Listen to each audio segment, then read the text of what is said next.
Hi guys, I'm Tom. Today we'll be doing a review on this Franklin Arsenal X10 Progressive Press. I've reloaded about 4,000 rounds of 9mm on this beauty. And let me say, this is a fine piece of machinery. It puts out excellent bullets. I opted for these Mighty Armory dies, and I am thoroughly impressed with them. One of the nice things about the Mighty Armory dies is they do full case length sizing. And if you look here on the bottom, you can see a little bit of the rub mark where it's pressed down and shaped the case.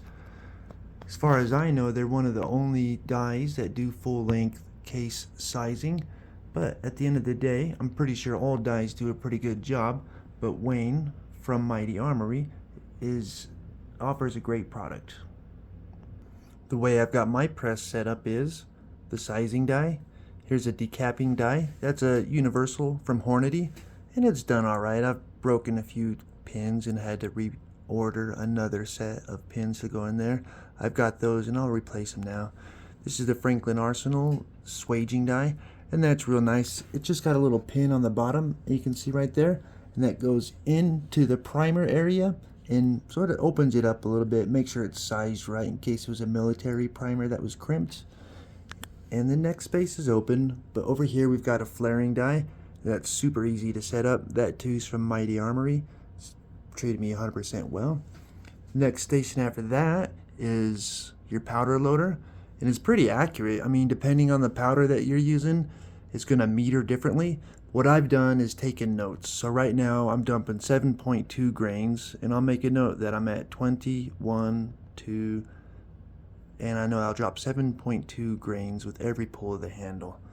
I check every measurement here with my scale, and after it drops the powder, the next is the bullet feed. This also comes with your X10 press, and to adjust that you'll spin this dial, and that's pretty accurate too. And after the seating die is the crimping die. This one's super easy to adjust. You just open it up, tighten it down until you feel resistance. You can go a little bit more and it's set. But if you use these Mighty Armory dies, just go to the website. He'll tell you exactly how to set up your dies. So like I said, I'm on my way to reloading about 4,000 rounds on this. And in the process, I've encountered just about every problem a user could encounter while using this press. Most of them are all my fault. But now that I've really learned the machine is very reliable, and I'm at about 400 rounds without having a single hiccup. So that's good, and I'll give you a few tips how you yourself can produce rounds without any mess ups. I highly recommend, if you haven't got it, get yourself a set of these T Allen wrenches, because when you do take it apart and do adjustments, it's way easier than using the factory provided small L-shaped Allen wrenches. And go ahead and get yourself a brush. This one isn't ideal, I haven't got one yet, but you want one about that wide.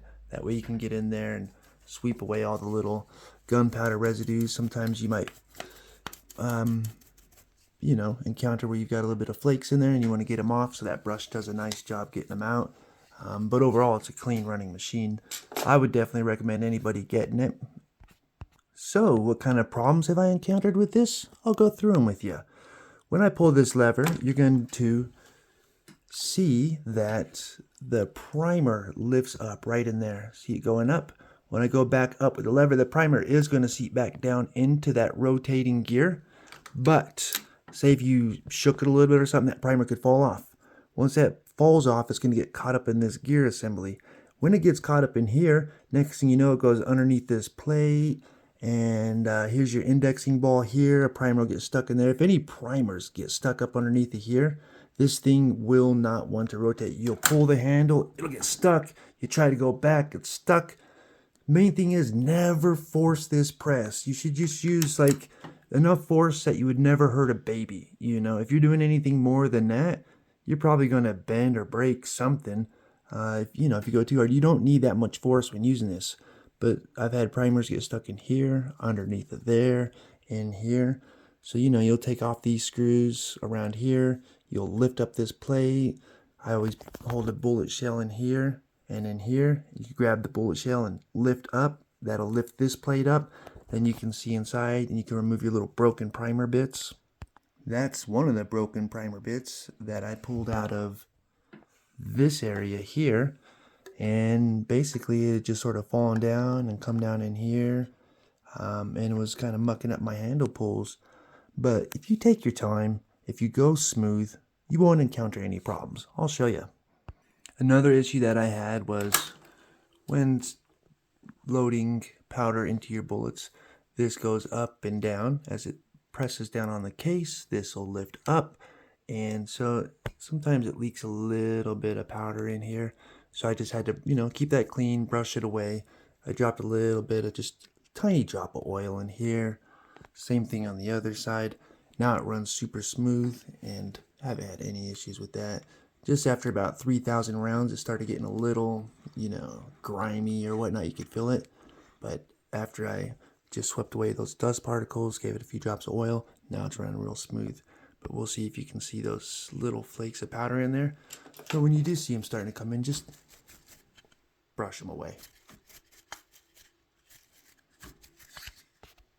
When I go shooting, I like accuracy. To me, I want to be as accurate as possible. So I've experimented with a few different type of powders. I don't have it in the frame here, but I've also tried out Accurate number 5. An average load of tight group might be 3.7 to 4.1 grains. So it doesn't really fill up the case that much. Whereas an average load of this Accurate number 7, you might be running around 6.6 to 7.2 grains, and that fills up the shell casing around half, a little bit above half. When you want to go for accurate loads, you definitely want to have it as full of a case as possible. I'm not giving you guys any reloading advice. Definitely go to your manuals and your books. That way you can get your own exact details that you need for your reloads. But what I'm getting at is this tight group, you didn't have to use a lot of powder for 9mm. So in that case, you could have flashovers in your primer, which basically what that means is flashover is when the primer strikes and you don't have a whole lot of powder in your load, so that primer flash is going to flash right over the top of all that powder and ignite the whole entire row of powder all at once, and that spikes your pressures up, and that could be dangerous. Pressure spikes are something that you do not want to have when dealing with reloading. So go ahead and try to get yourself a load that's going to fill up most of the case. So for 9mm, I don't recommend using tight group. I shot it, it was okay, but that's the problem you have with those small loads, is that flashover. So this Accurate number 7, I'm filling 7.2 grains in my 9mm, and it's liking it pretty good. So even though more powder is equivalent to less loads per pound, it might actually be worth it to go ahead and make sure you're safe so you don't have any pressure spikes due to primer flashover. The Accurate number 5 was a little bit less grains per load than the number 7, and I had some good accuracy with the Accurate number 5. And this Accurate number 7 is really good too. It's a little bit more grains per load with 9mm, but just something to think about, guys. This bullet collator is pretty freaking cool. I'm gonna go ahead and turn on the switch here. And as this thing spins,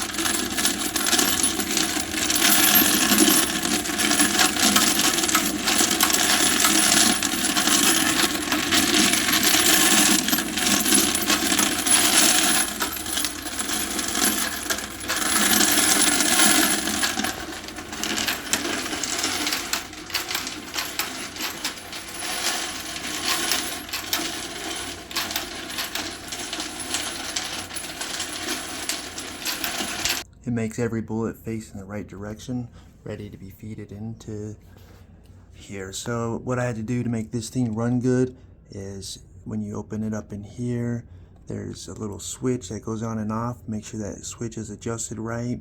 This thing here is like open and close. Get that set right. Here's your speed.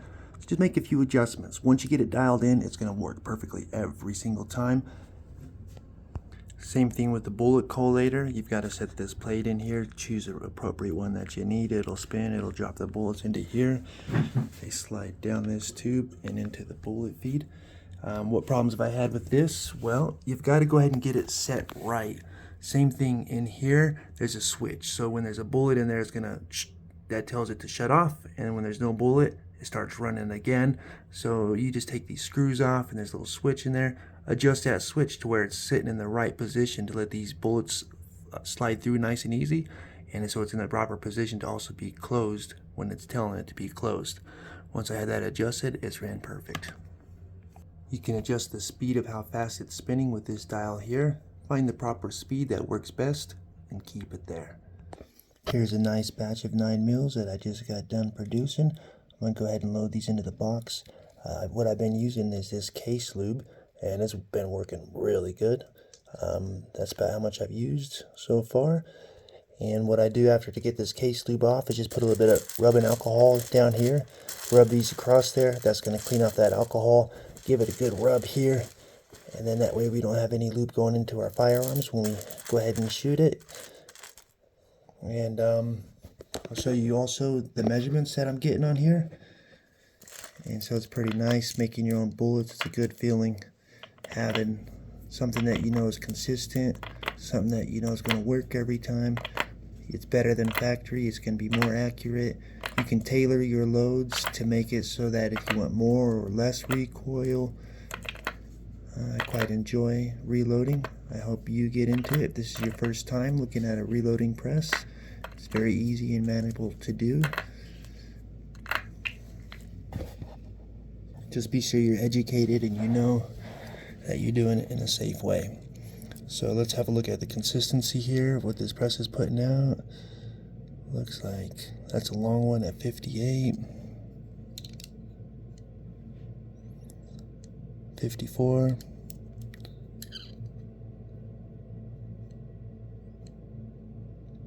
57,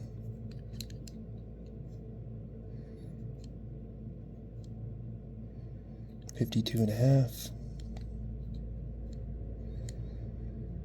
55 and a half, 54 and a half,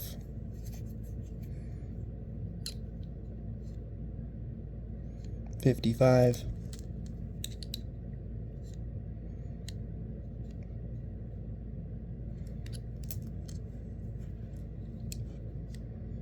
right at 55, right at 55,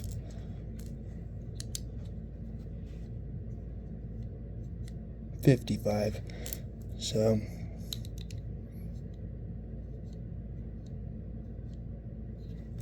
as you can see, the seating depths are pretty consistent. Another 55. I'll do 3 more.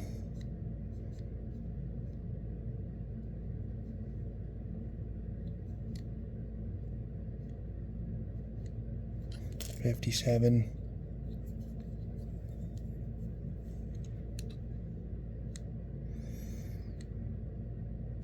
And 55 and a half. When you set your crimp on there, you can go ahead and dial it in. I like to go right there about 78, so that's very consistent for me. And I'll tell you guys, you need to, when you're reloading, separate your cases by brand, because if you don't, they're not going to seat all the same depth. I don't know how to explain it. You figure, you know, there's a set height between top and bottom, and when a bullet seats it in there, they should all be the same. But it seems like when you don't have the cases matched, you can get wide varieties in your seating depth. So I have to go out ahead and, you know, separate my cases. So I want to talk about just other issues that I've had while using this. This here is what is used for seating the bullets. And as you can see, there's a certain bullet measurement that this one can handle.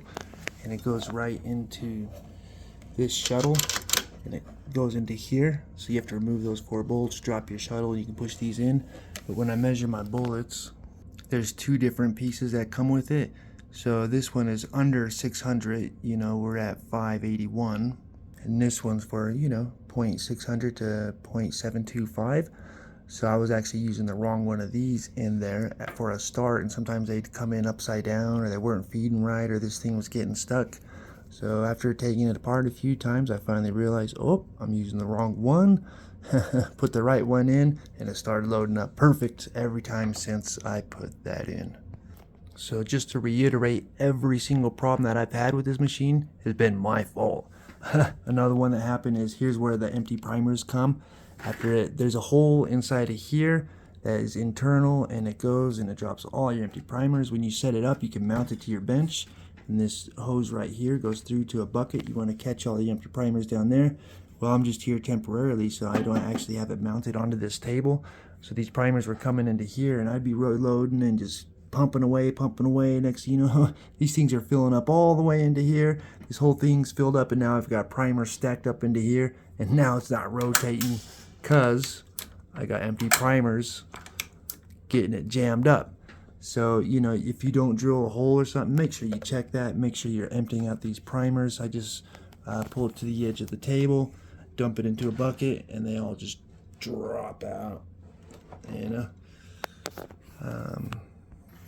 This thing here will set an alarm after when you're loading your primers. It goes down, down, down, down, down. It's magnetic, and it sets an alarm if you get low on primers. I didn't have that plugged in, so I didn't know that I wasn't filling in primers. Next thing you know, you get little bits of gunpowder stuck in here. So you go up, go back, set it back up the way it's supposed to be. So, you know, everything, as long as you're paying attention, you can't have no distractions. Don't listen to the radio or nothing. Seriously, the human mind can only focus on one thing at a time. And when it comes to reloading, you don't want to mess up, get a double charge, you know, load up a squib, anything can happen. When you're focused, you can get a great product. When you set up your Franklin Arsenal, this thing here will go down, and that's going to make sure that it bottoms out here. You see that? So I'm willing to bet people that have problems with this thing didn't set their index right. It's called an index. And when you go all the way down, this is going to tell it it's at the bottom. Make sure you've got that set up right. I think people who have problems with this didn't have that set right. Let's make some bullets. So since I've got an empty plate, every time I pull this lever, the primer is going to lift up. I just want to make sure that primer doesn't fall off just because I've been shaky or something like that. You know, so I just look over there and make sure that it's going all right. And when you are getting low, you can see, and then you've got a primer in here, and you can see right here, there's your next primer coming up, and that gear rotates. So let's go ahead and get this shell plate filling up.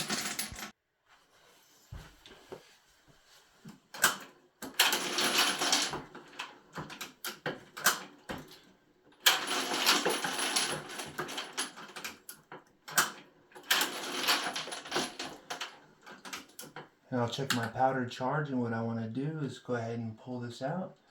I'm going to set it on my scale, do a quick 0 on it.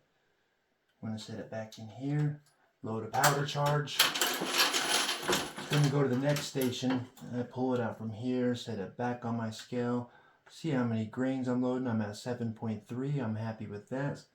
Load it back in here, we'll get another 0. I want to make sure that my charges are all going to be consistent and the same. And this, like I said, it meters really well. Go ahead and check at least 3 just to make sure that she's set up properly. And another one at 7.3, perfect. And I know that the next one will be 7.3 as well, but we'll check it just to be sure. Set it on my scale, 0 it out, drop it back in.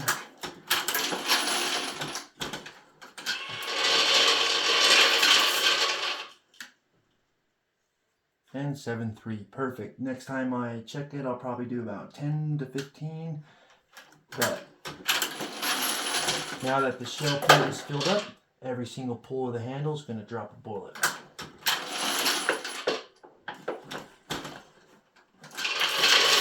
And I've just switched case brands. I went from using Winchesters here to Blazers.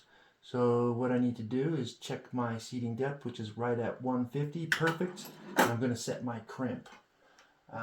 The Blazer brass, the thing with Blazer brass is I've noticed that these shells are a whole lot thinner than the others. So people have had issues with Mighty Armory saying, oh, it's not working right. But what's the issue is that these shells are thinner. You have to set your crimp differently. Let me show you how to set this crimp real quick. Let's pull the charging handle all the way down. We're going to go right here. And as I'm tightening it up, hold on a sec. So I've got it all the way up off the case. I'm going to go ahead and tighten this down, and as I tighten it, I'm going to wait till I feel resistance. Once you feel resistance and you feel it starting to grab and bite, the instructions say to lift it up, spin it 3/4 or 1/4 at 25%, lock it down, and from there every bullet will crimp. So I'll pull these 3 out and crimp them for sure at the end. So here's the thing, guys. Let's say you accidentally miss a stroke, right? Well, as soon as you miss that stroke, something happens. You know, you don't complete a full stroke, whatever. You've got 3 positions that you got to fix. A, your crimp. B, your load for your charge. You're going to have an empty powder. And C, your primer, because you didn't get a primer stuck in here. There is no primer. Throw that back up in your bullet collator. Now let's rock and roll.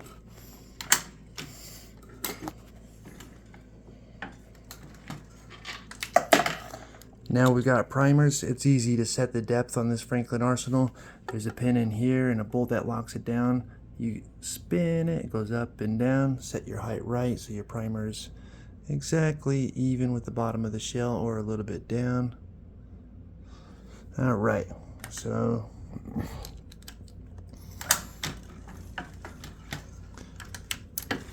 let's see here. We're not getting bullet feeding. What's going on here? I'll tell you what happened. So here's a perfect example, okay? I pulled the handle, nothing happened. Why? This bullet didn't come out. What happened? When I sort my brass, there's a 380 shell in there. Really easy to do to get a 380 mixed in with 9mm.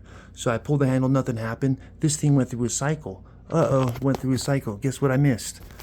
A, B, and C, but I didn't have a full shell plate, so I didn't have to worry about it this time.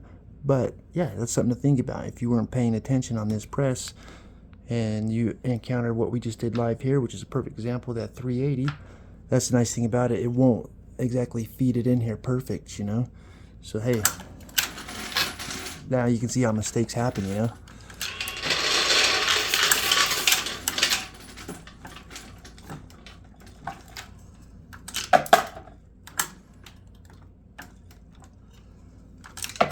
So what's going on here? It didn't load up. Wonder why. Let's see what's going on. Another 380. Can you believe that? I did look through these before I started loading them up. That's the only thing with laser at my range where I go to. They got a lot of 380 brass. But you know, I just pulled the hammer. This thing might have sent a primer that fell off into here or something. So you just gotta watch and be aware. And then, like, look, you know, I'm not paying attention. We missed a bullet feed. Now I dumped powder in here. So I'm making this video, and like I said, you can only do one thing at a time. So what I'm going to do is take these out, sweep these out, and give me just 1 sec. But definitely, let's go ahead and check our bullet seating depth on these two. I'm aiming for, 50. That's 53. And this one is going to be 58. So once the shell plate gets filled up, they should all be hitting exactly the same. I'll show you guys in a sec.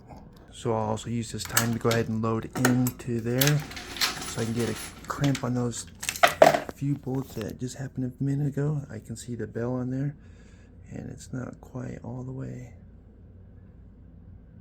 how it should be. You can see that bell on there, right? I'm gonna load that last crimping station.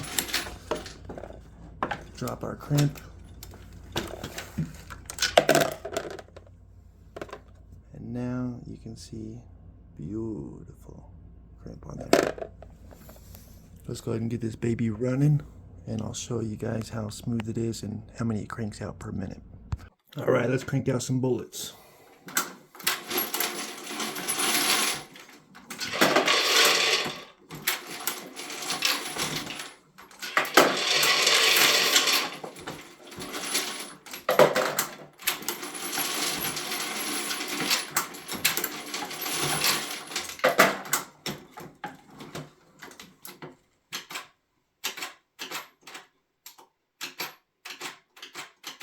Got another 380 stuck in there. What I do is use my knife, and I can lift up on the tube in here. Once I lift up on that knife, it'll free this for coming out. But my girlfriend helped me sort these different cases, and I told her, I was like, look, some of them are 380. They're smaller than the others. And yeah, okay. So, hey, guys, let's check it out. It's live, you know?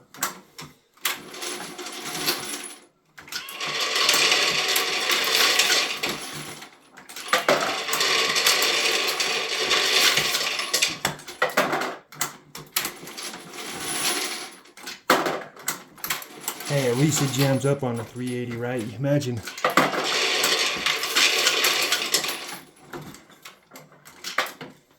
I'm gonna go ahead and check my bullet seating depth. My aim is at 150, and we are at 150. Pretty dang close. I like it.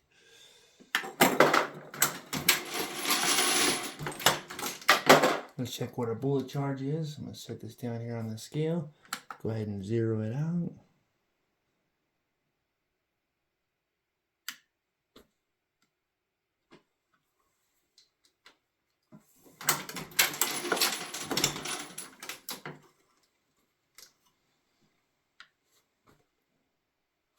All right, same as before.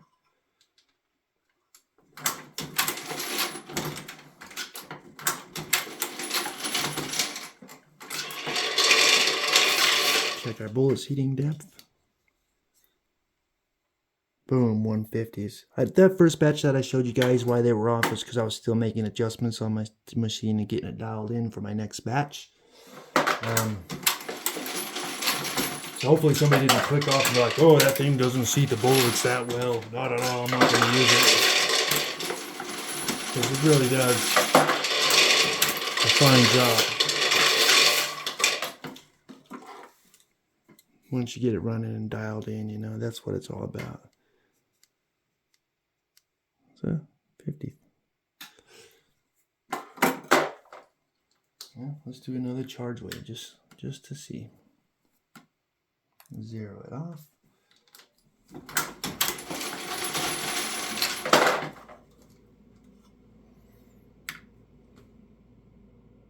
Perfect.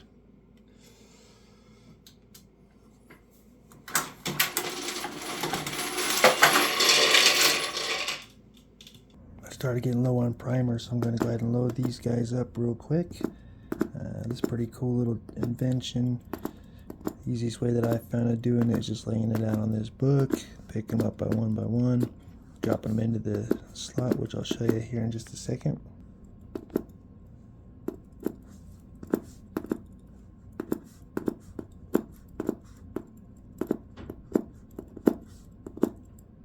So fill in the primers, pull this tube up, set this baby upside down, pull that tube, drop that back in there, set this pin. Alright, what I've got is a timer set up, so let's see how many we can do in a minute. Turn this on.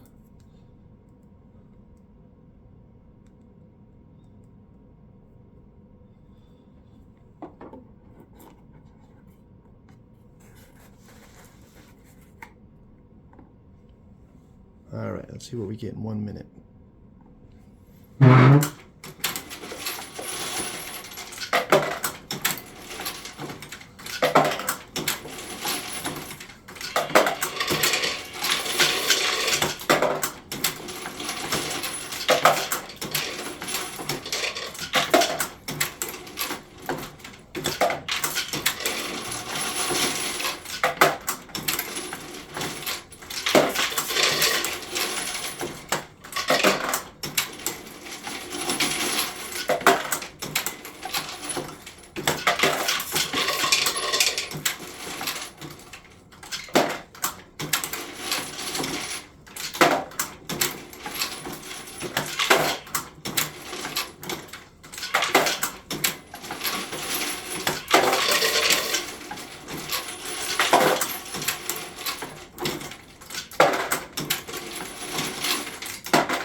So I'd say around 21 per minute.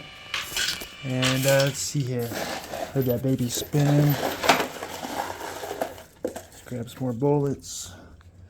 Fill up our collator. Got that going. Alright guys, if you made it this far, thanks for sticking along. And I guess one other problem that I had too was on this crank press handle, there's a bolt that goes right in here. It sort of tightens this to this mechanism that makes it move in there, the cam. And that bolt in there, it's starting to loosen itself out just a little bit. I noticed it because my handle was getting wobbly like this. So I just removed the handle with this one bolt here. Stuck an 8mm straight into there, tightened it up, and it's been good ever since. Put some Loctite on there and you'll never have to deal with that again. This press is made in China, unfortunately, but I think it's pretty well built. They've got a nice coating on it. Some people have said that they've had flash rust get on there. I'm in Colorado, so I haven't experienced or seen any of that yet, but I am going to go to Georgia. You know, just bare metal is what's going to flash rust. I mean, you can leave your tools out in Georgia on the grass in one day and you're going to get rust on there. So I haven't experienced that, but I think I've covered all the basic issues that I've had on this thing. So what I'm going to do now is just show you some performance on it. Make sure that everything's working exactly as it should consistently, time and time again, because that's what we want is consistency, isn't it? So let's go ahead and just do a couple powder charges.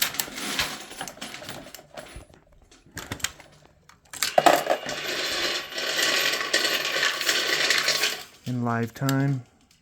And what I'm aiming at is 7.2. So that's 7.3. And 1 grain is so small, just a couple little flakes. Let's go ahead and zero this bad boy out. 7.2 is what I should be dropping every time. Give it a couple goes, see what she does.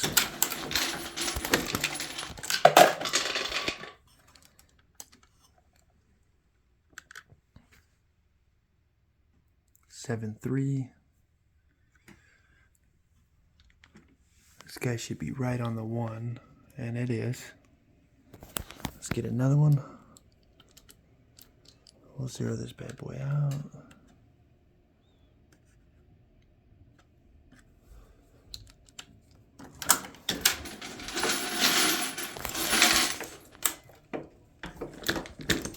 Got to get this thing mounted.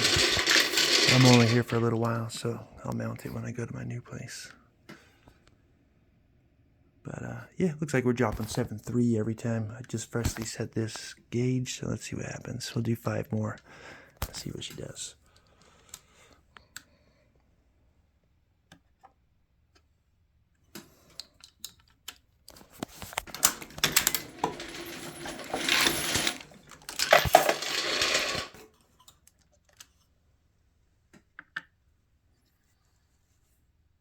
Seven 3. They're all been 7.3 every single time.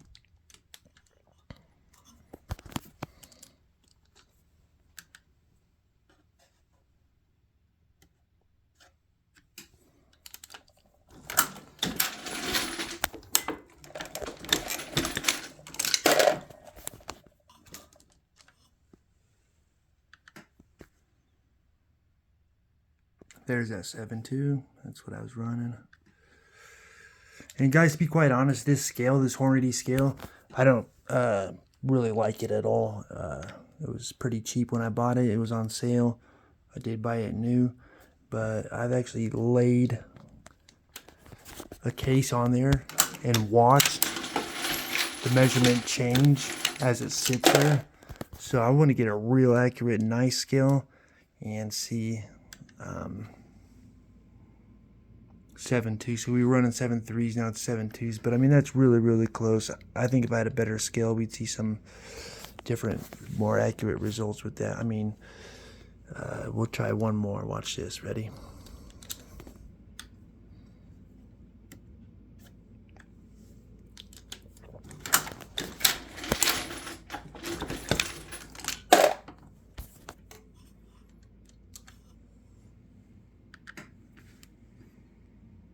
So 7.2. What I'm going to do is I'm going to press pause. I'm going to let this thing sit here in about 45 seconds. Let's watch and see if it changes. So I've seen it drop to 7.1, back up to 7.2 twice in the last 45 seconds or so. But meanwhile, I was reloading. Looks like we got another 380 shell stuck in there. Let's stick my knife in here. lift that up. It's going to pop that out. Let's give it a crank.